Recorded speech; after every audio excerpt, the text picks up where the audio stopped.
ରାଣ୍ଡ ଠୁକୁଡ଼ି ଖଇତା ଖାଇ ହେଇଲ ଛତରି ଆଲୋ ବିଛା ମନ୍ତର ନ ଜାଣି ସାପ ଗାତର ହାତ ପୁରଉଛୁ। ଏଇଠି ଅନେଇଲୁ ତ ଜୀବନ ନେଇଯିବି ରେ ଯୋଗଣି ଖିଆ। ଏଇରେ ଯୋଗଣି ଖିଆ ମୋ ବାପାକୁ ତ ବାବୁ ଡାକୁଛୁ, ଭାଇକି ତ ବାବୁ ଡାକୁଛୁ, ମୋତେ ଭାଇ ବୋଲି ଡାକୁଛୁ କ'ଣ କିରେ? ଆଉ କ'ଣ ନାନୀ ବୋଲି ଡାକିବୁ? ରେ ଯୋଗଣି ଖିଆ ମୋର ତ ଗୋଡ଼ ଠାରୁ ମୁଣ୍ଡ ପର୍ଯ୍ୟନ୍ତ ସବୁ ଠିକ୍ ଅଛି। ମୁଁ କ'ଣ ତତେ ନାନୀ ଭଳି ଦେଖାଯାଉଛି? ଏ ଛତରି ଏଇନେ 50 ଲକ୍ଷ ଅଛି। ଆଗରୁ କେବେ ଦେଖିନଥିବୁ ବା। 50 ଲକ୍ଷ ବାପା କହିଲେ ଏ 50 ଲକ୍ଷ ତାକୁ ଦେଇଦେବୁ। ହେଇରେ ଯୋଗଣି ଖିଆ ତମ୍ପ ମୁଆଁ, ଆରେ ତଳକୁ କ'ଣ ସବୁବେଳେ ଅନଉଛୁ? ତାକୁ କହୁନୁ ଏ ପଇସାଟା ନେବ। ଏ ଛତରି ସେମିତି କହନା ବା, ଆମେ କାହା ପଛରେ ଛୁରୀ ମାରିବା ଲୋକ ନୁହଁ। ଦେଇଦେଲୁ ଭୁଲିଗଲୁ ବାସ୍। ବାପା କହିଛନ୍ତି ଏ ସନ୍ଦୀପ ନେଇ ତତେ ତୋ ଘରେ ପହଞ୍ଚେଇଦେବୁ।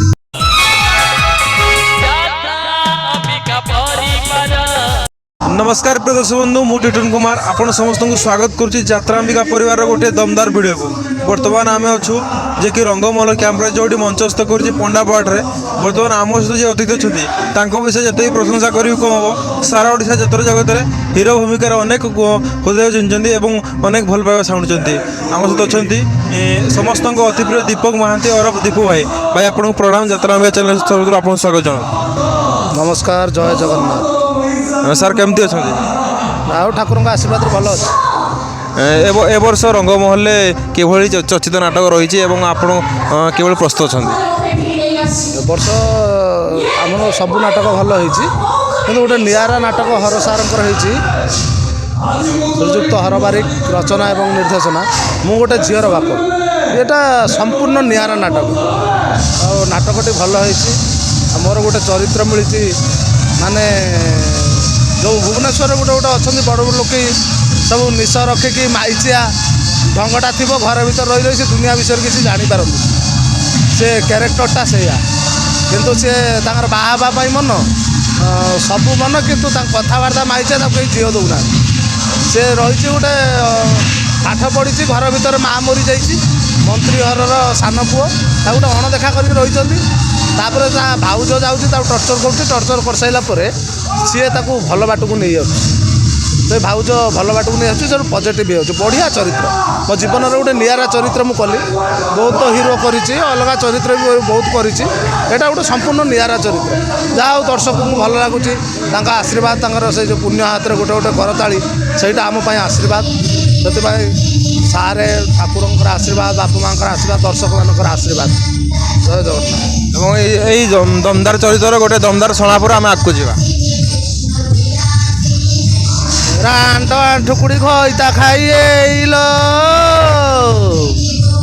ହେଇଲ ଛତରି ଆଲୋ ବିଛା ମନ୍ତର ନ ଜାଣି ସାପ ଗାତର ହାତ ପୁରଉଛୁ। ଏଇଠି ଅନେଇଲୁ ତ ଜୀବନ ନେଇଯିବି ରେ ଯୋଗଣି ଖିଆ। ଏଇରେ ଯୋଗଣି ଖିଆ ମୋ ବାପାକୁ ତ ବାବୁ ଡାକୁଛୁ, ଭାଇକି ତ ବାବୁ ଡାକୁଛୁ, ମୋତେ ଭାଇ ବୋଲି ଡାକୁଛୁ କ'ଣ କିରେ? ଆଉ କ'ଣ ନାନୀ ବୋଲି ଡାକିବୁ? ରେ ଯୋଗଣି ଖିଆ ମୋର ତ ଗୋଡ଼ ଠାରୁ ମୁଣ୍ଡ ପର୍ଯ୍ୟନ୍ତ ସବୁ ଠିକ୍ ଅଛି। ମୁଁ କ'ଣ ତତେ ନାନୀ ଭଳି ଦେଖାଯାଉଛି?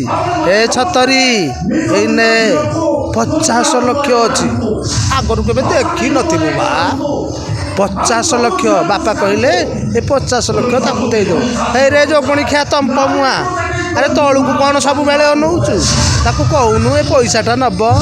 ଏ ଛତରି ସେମିତି କହନା ବା, ଆମେ କାହା ପଛରେ ଛୁରୀ ମାରିବା ଲୋକ ନୁହଁ।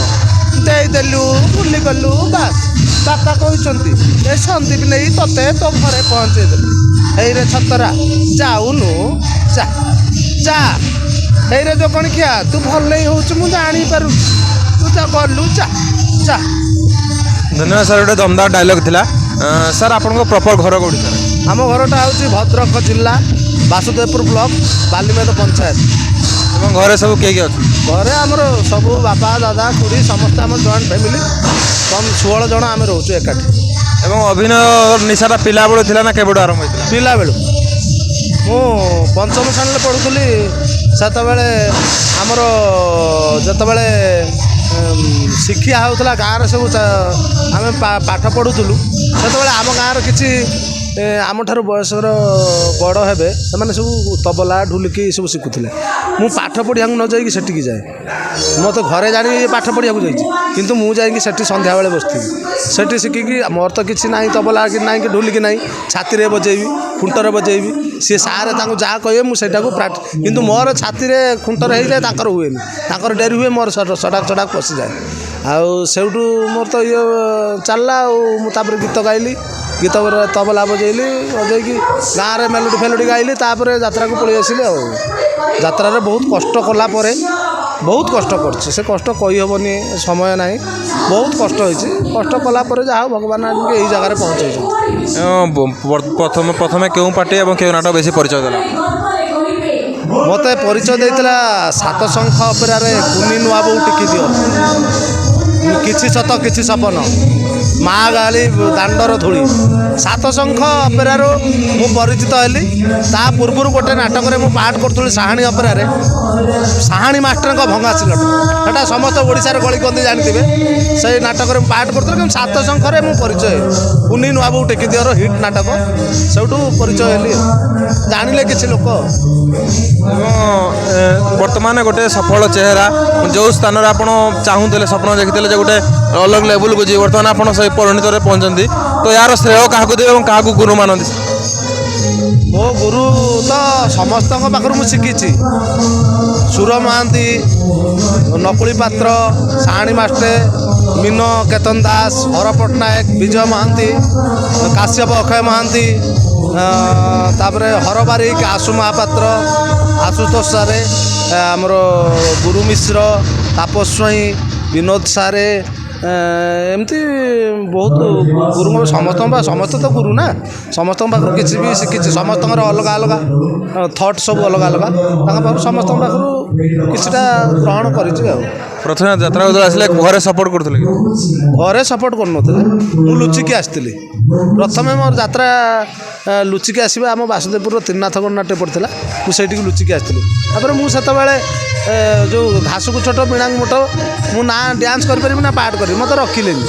2 ଦିନ ରହିକି ପଳେଇଗଲି। ତାପରେ ଲୁଚିକି ଗୋଟେ କାଠି ବ୍ୟାଗ୍ ଧରି ଗୋଟେ ଛୋଟ ପାଟିକି ପଳେଇ ଆଇଲି। ସେଇଠୁ ତ ରହିଛି ଆଉ। ଏବଂ କେଉଁ ପାର୍ଟିରେ ଅଧିକ ବର୍ଷ କାମ କରିଛନ୍ତି? ମୁଁ ଧଉଳି ଗଣନାଟ୍ୟରେ ଅଧିକ ବର୍ଷ କାମ କରୁଛି। 8-10 ବର୍ଷ ସେଇଠି କଟେଇଛି। ଆଉ ସେଇଠି ବି ମୋତେ ପରିଚୟ ଦୀପୁ ବୋଲି କିଏ ଜାଣିଲେ ଧଉଳି ଗଣନାଟ୍ୟରେ। ବିଶେଷ କରି ଗୌରବ ଭାଇ, ସଞ୍ଜୟ ଭାଇ, ଖଗ ଭାଇ, ଆଉ ଏମାନଙ୍କ ସହିତ କାମ କରିବାରୁ ସେମାନେ ଲୋକ କିଛି କିଛି ଜାଣିଲେ। ଗୌରବ ଭାଇ ପଳେଇଲା ବେଳେ ସେ ଯେଉଁ ତାଙ୍କ ଚରିତ୍ର କଲି, ସେଇଠୁ ଲୋକ ଜାଣିଗଲେ ଆଉ। ଏବଂ ଯାତ୍ରାକୁ ନେଇ କ'ଣ ସ୍ୱପ୍ନ ରହିଛି ଆପଣଙ୍କର?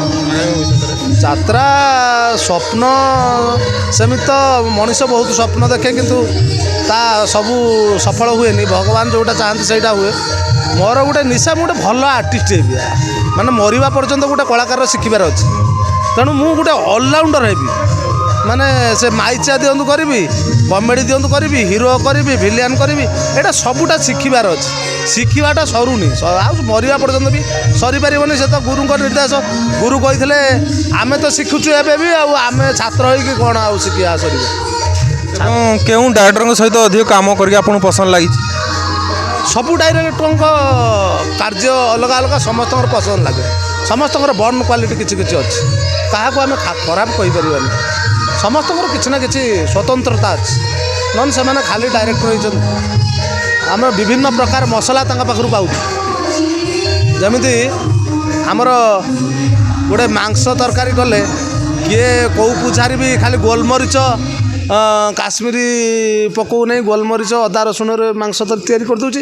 କିଏ କାଶ୍ମୀରୀ ଠାରୁ ଆରମ୍ଭ କରିକି ଧଣିଆ ଗୁଣ୍ଡ, ଜିରା ଗୁଣ୍ଡ ପକଉଛି। କିଏ ତାର ବିନା ଇଏରେ ସବୁ ଗୋଳେଇ ଗାଳି ଦେଇକି ଇଏ କରୁଛି, କିନ୍ତୁ ଏକା ମାଂସ ତରକାରୀ ଏକା, ସବୁ ଟେଷ୍ଟ ଲାଗୁଛି, ଭିନ୍ନ ଭିନ୍ନ ସ୍ୱାଦ। ସେମିତି ଆଉ ଡିରେକ୍ଟରଙ୍କ କାମ ତାଙ୍କୁ ସବୁ ଜଣା। ସେମାନେ ପାଠ ପଢ଼ିଛନ୍ତି, କଲଚର କରିଛନ୍ତି, ଇଏ କରିଛନ୍ତି। ସେମାନେ ତାଙ୍କ ସମସ୍ତଙ୍କର ଅଲଗା ଅଲଗା ଥଟ୍ରେ କରନ୍ତି ଆଉ। ଏବଂ ବର୍ତ୍ତମାନ ଯାତ୍ରାର ରୂପରେଖା ବଦଳିଛି, ଯାତ୍ରା ପରିବର୍ତ୍ତନ ଆଡ଼କୁ ଗତି କରିଛି। ବର୍ତ୍ତମାନ ଯାତ୍ରା ଊର୍ଦ୍ଧ୍ୱରେ, ଏ ନେଇ କେତେ ଖୁସି ଅଛନ୍ତି ଏବଂ ଆଗାମୀ ଭବିଷ୍ୟତ ପାଇଁ ଯାତ୍ରା ଜଗତରେ କ'ଣ ସଂକଳ୍ପ ରହିବ? ଯାତ୍ରା ବହୁତ ଆଗରେ ବର୍ତ୍ତମାନ, କିନ୍ତୁ ବର୍ତ୍ତମାନ ଯେଉଁ ମୋର ଗୋଟେ କଥା, ଯେଉଁ ଯାତ୍ରାରେ ଅଶ୍ଳୀଳତାକୁ ଦୂରେଇ ଦେଲେ ମୁଁ ଭାବୁଛି କିଛି ଲୋକ ହୁଅନ୍ତେ।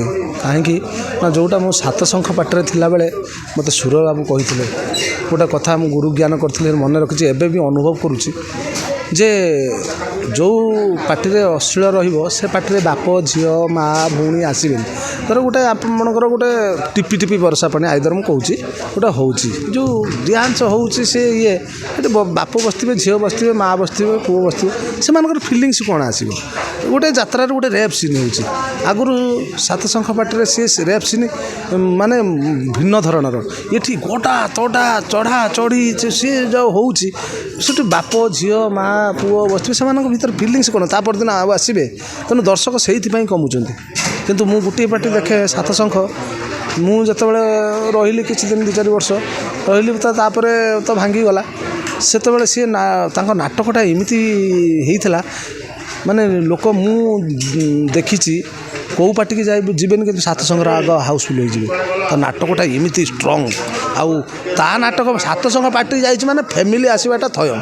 କିନ୍ତୁ ଅଲଗା ପାର୍ଟିରେ ମୁଁ ଦେଖୁଛି ହୋ ହାଲା କରୁଛନ୍ତି କିଛି ବି ସବୁ ଦର୍ଶକ କିଛି ବି ମଦ ଖାଇକି ଆସୁଛନ୍ତି ଇଏ କରୁଛନ୍ତି ଏଣ୍ଟରଟେନମେଣ୍ଟ କରିବାକୁ ସେ ତାର ରେକର୍ଡ଼ ଡ୍ୟାନ୍ସ ହେଇଗଲା।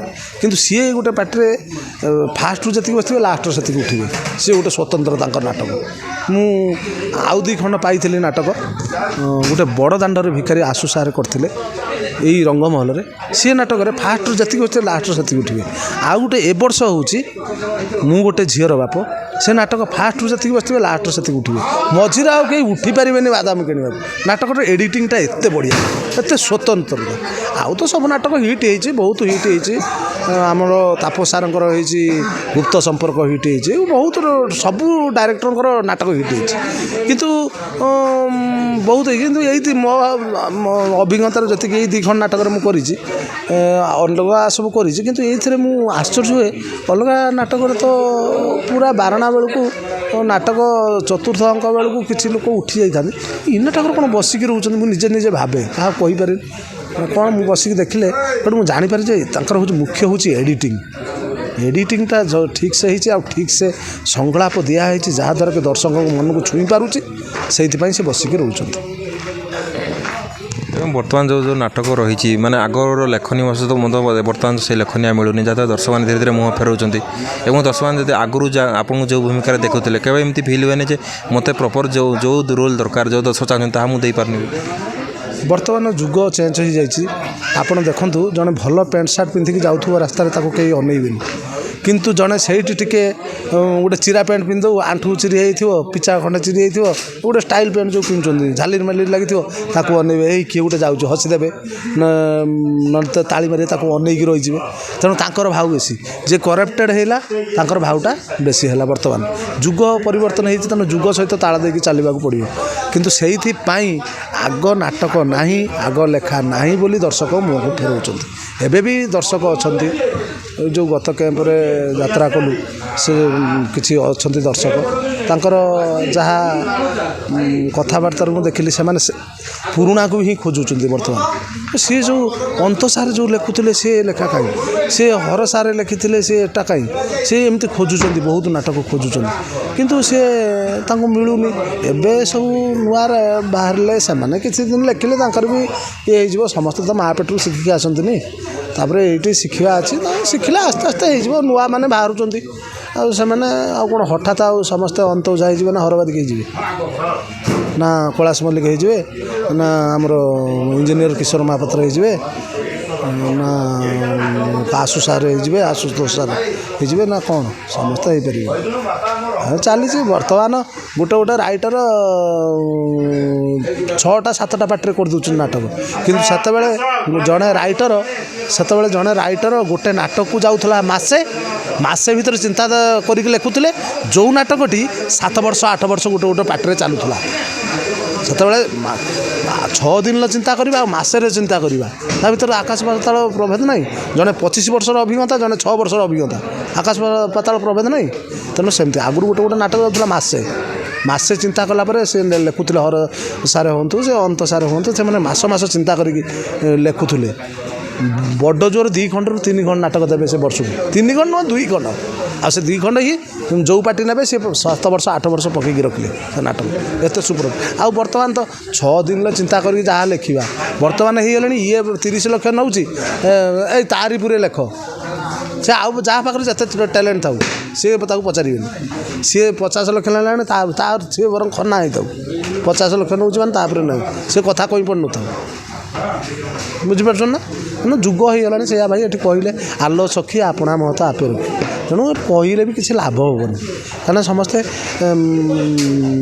ବେପାରୀ ହେଉଛନ୍ତି ଠିକ୍ କିନ୍ତୁ ବେପାର କେମିତି ହୁଏ ସେଇଟାକୁ ଜଣା ନାହିଁ। ସେଇଟାକୁ ପୁରୁଣା ମାଲିକଙ୍କୁ ଜଣା ଅଛି।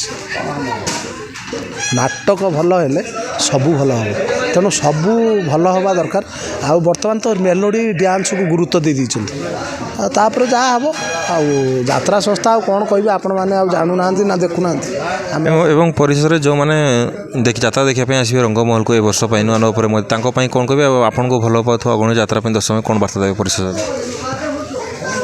ଅଗଣିତ ଯାତ୍ରା ଦର୍ଶକ ବନ୍ଧୁମାନଙ୍କୁ ମୋର କୋଟି କୋଟି ନମସ୍କାର। ଦର୍ଶକ ହେଉଛନ୍ତି ଗୋଟେ କଳାକାର ପାଇଁ ଭଗବାନ। ଆଉ ସେମାନେ ଆସନ୍ତୁ ଦେଖନ୍ତୁ। ଏ ବର୍ଷ ରଙ୍ଗମହଲ ଯେଉଁ ନାଟକ ହେଇଛି ଫ୍ୟାମିଲି ବସିକି ନାଟକ ଦେଖିଲା ଭଳିଆ ନାଟକ। ତାକୁ ଅଶ୍ଳୀଳତାକୁ ଏଡ଼େଇ ଦିଆହେଇଛି। ଆମ ବାବୁ ଅଶ୍ଳୀଳତାକୁ ଏଡ଼େଇ ଦେଇଛନ୍ତି। ସେ ପ୍ରଶ୍ରୟ ଦିଅନ୍ତିନି। ଆମ ବାବୁ ରଙ୍ଗମହଲର ଯିଏ ପ୍ରଯୋଜକ ସେ ଅଶ୍ଳୀଳତାକୁ ପ୍ରଶ୍ରୟ ଦିଅନ୍ତି ନାହିଁ। ତେଣୁ ଆମର ଯେଉଁ ନାଟକ ଯେତିକି ଖଣ୍ଡ ଅଛି ଫ୍ୟାମିଲି ବସିକି ନାଟକ ଦେଖିଲା ଭଳିଆ ହେଇଛି। ତାର କେଉଁଠି ଇଏ ପାଇବେନି। ଦର୍ଶକ ଯାହା ଭଲ ଏଣ୍ଟରଟେନମେଣ୍ଟ କରୁଛନ୍ତି ଏଇଟା ବଡ଼ କଥା। ଆସୁଛନ୍ତି ତ ଭଲ ବୋଲି କହୁଛନ୍ତି।